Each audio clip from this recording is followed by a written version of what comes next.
صدر، شورائے کرام، خواتین و حضرات، قبل اس کے کہ مشاعرے کا آغاز ہو، میں اپنا یہ خوشگوار فریضہ تصور کرتا ہوں کہ جناب جلیل احمد صاحب کی طرف سے آپ سبھی حضرات کا استقبال کروں گا۔ مشاعرے عوام کے لیے منعقد ہوتے ہیں، لیکن ضمیمے کے طور پر جو ادبی نشستیں ہوتی ہیں ان میں شعر و ادب کی قدر و قیمت کا معیار بنایا جاتا ہے، اس لیے کہ ان مخصوص نشستوں میں صرف انہی حضرات کو مدعو کیا جاتا ہے کہ جو شعر و ادب کا اصلی ذوق رکھتے ہیں۔ چنانچہ اس طرح کی نشستیں اگر نہ ہوں تو مشاعرے اردو کی لسانی جمہوریت کو ضرور وسیع کرتے ہیں، مگر ان کی قدر و قیمت کا تعین اسی طرح کی ادبی محفلوں میں ہوا کرتا ہے۔ اتنے دنوں سے ہم لوگ آپ کے اس شہر میں ہیں اور مجھے کوئی تکلف اور تامل نہیں ہے اس بات کے اعتراف اور اظہار میں کہ آپ کے ہاں مشاعرے جو منعقد ہوئے وہ نہ صرف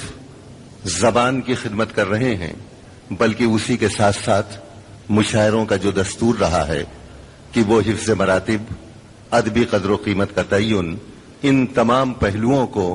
ایک تہذیبی انداز میں اپنے ساتھ لیے ہوئے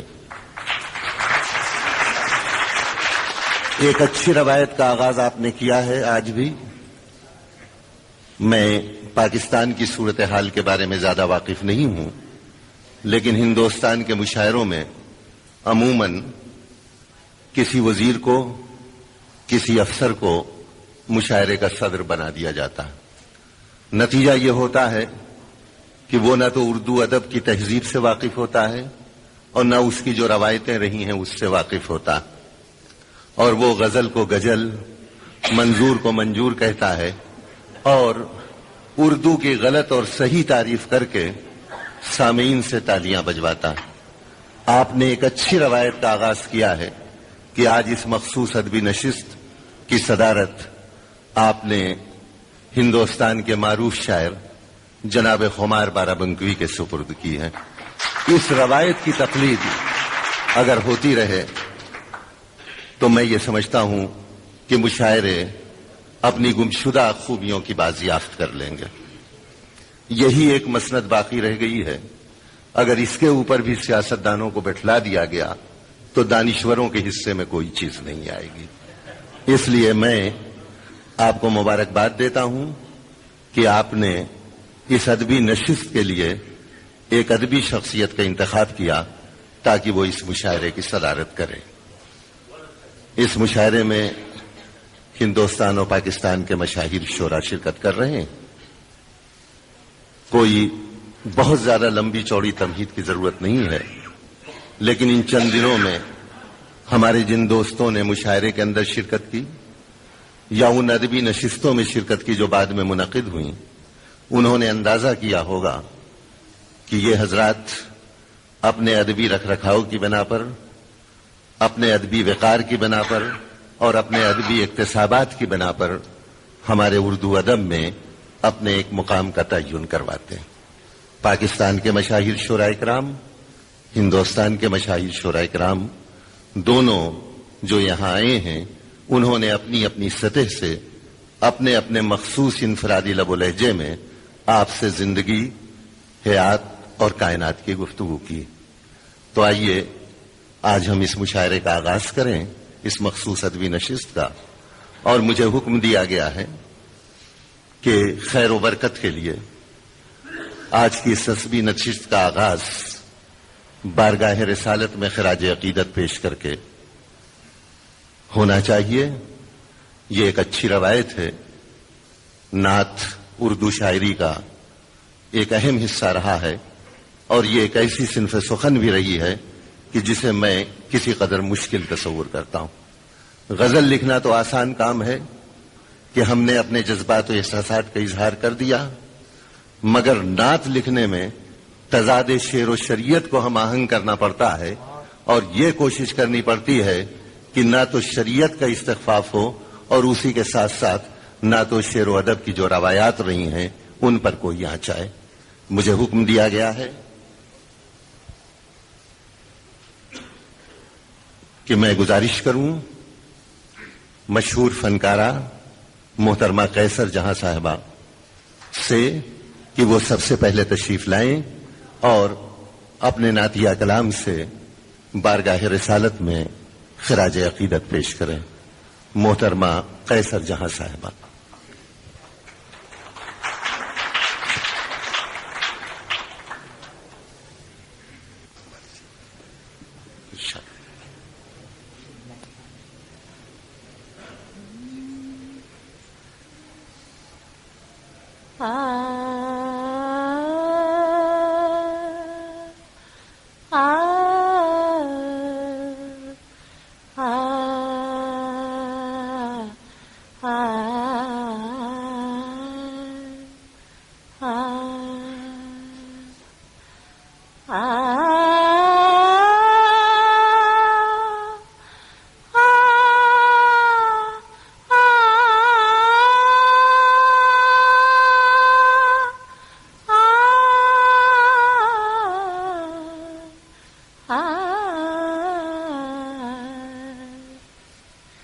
شوالا تھا نہ مسجد تھی، کلیسا تھا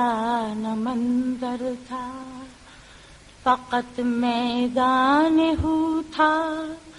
اور بس اللہ اکبر تھا۔ خدا نے جب کہ یہ چاہا خدائی کو کروں پیدا، بنا کر صورت احمد ہوا پھر آپ خود شیدا۔ کہا جب کنت اس دم ساری روحوں کا بنا نقشہ،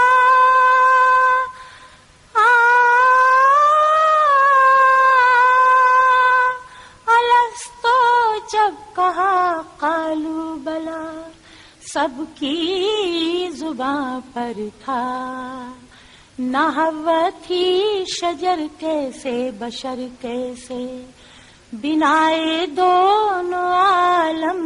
کون تھا، محبوب داور تھا۔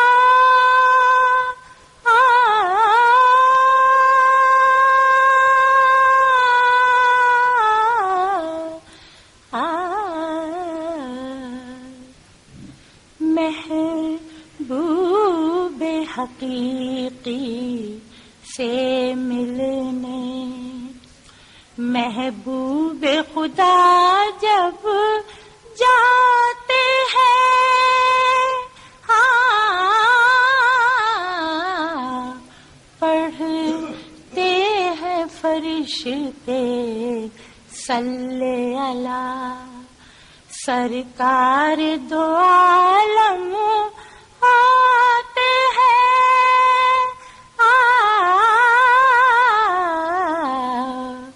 معراج کی شب کس منزل پر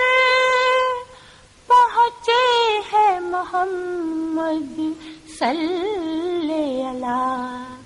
انسان کی پہنچ کا ذکر ہی کیا، جبریل کے پر جل جاتے ہیں،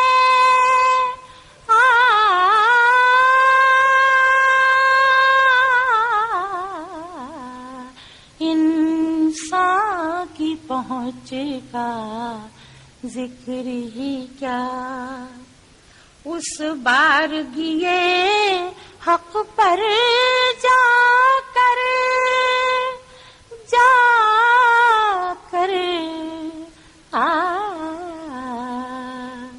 اس بارگیے حق پر جا کر دیکھی ہے تجلی احمد نے، موسیٰ کی رسائی ہے نہ جہاں، عیسیٰ بھی جہاں غش کھاتے ہیں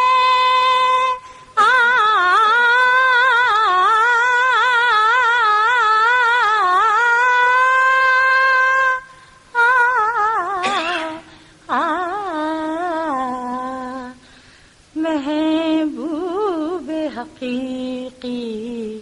سے ملنے دل میں ہے محبت امت کی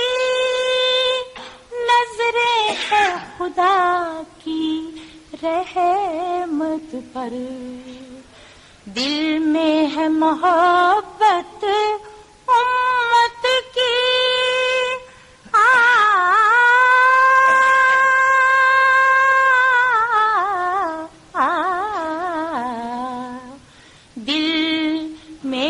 محبت امت کی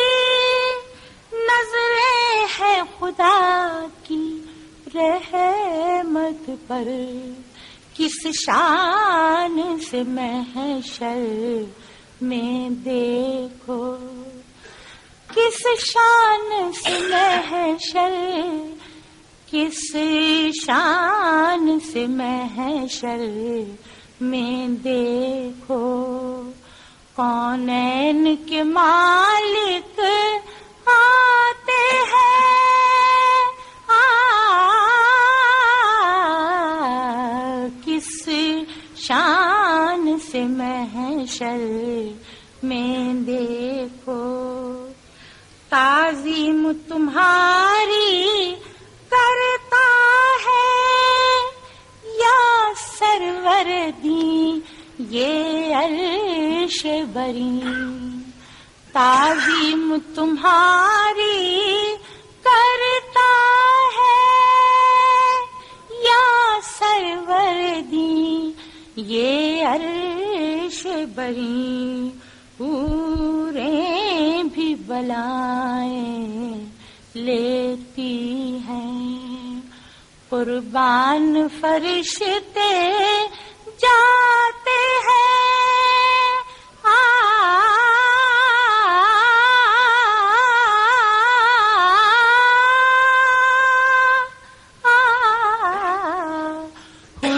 حوریں بھی بلائیں لیتی ہیں قربان فرشتے جاتے ہیں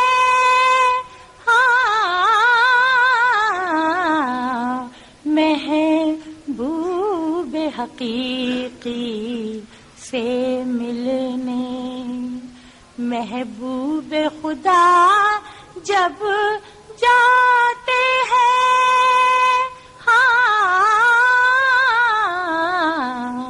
پڑھتے ہیں فرشتے صلی اللہ سرکار دو عالم آتے ہیں